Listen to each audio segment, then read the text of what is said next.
Welcome once again.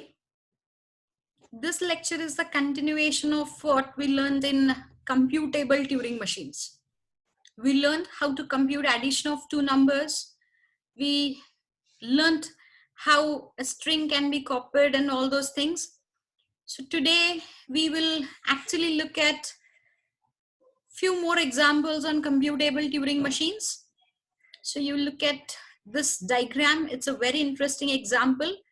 Turing machine to copy strings. If you remember, we had done this earlier, but there was a different question, or rather it was a different question. The question was, you are given a number and you had to double it.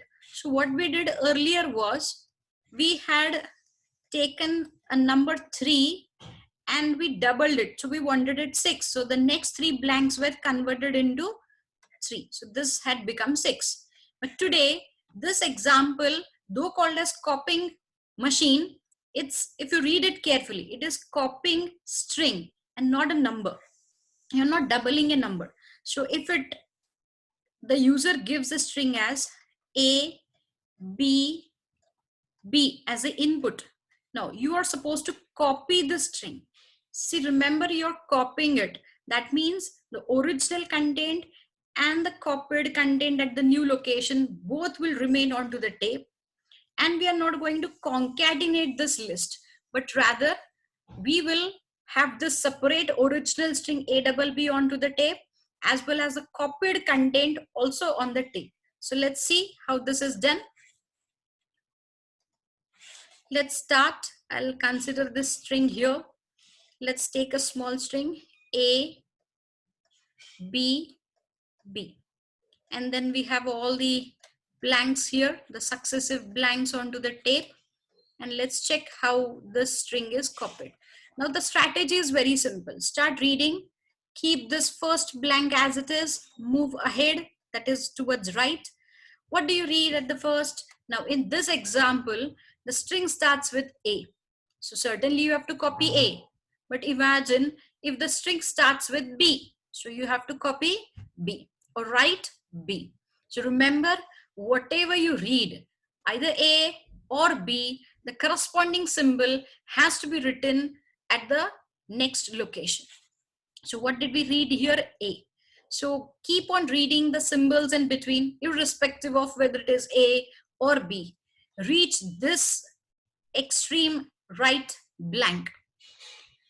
Remember, I said we are not concatenating the string. So whenever we write in a notebook, so if you look here, you have the word string, then you have space, and the next word is off. So when you write down two strings, you always have some space in between. So hence, for that purpose, we are going to leave this blank in between and then go to the next first blank. So remember, what did we read? A. So what we will write here is also A. Now let's go back.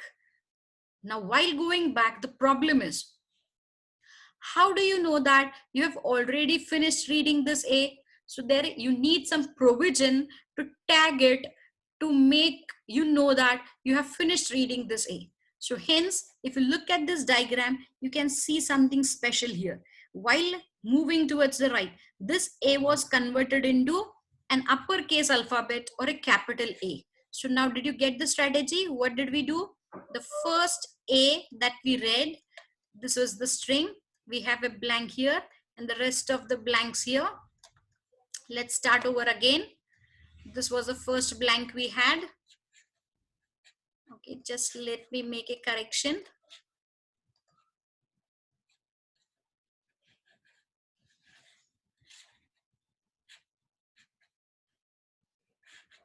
So for example, if I take it, let's say we have another A.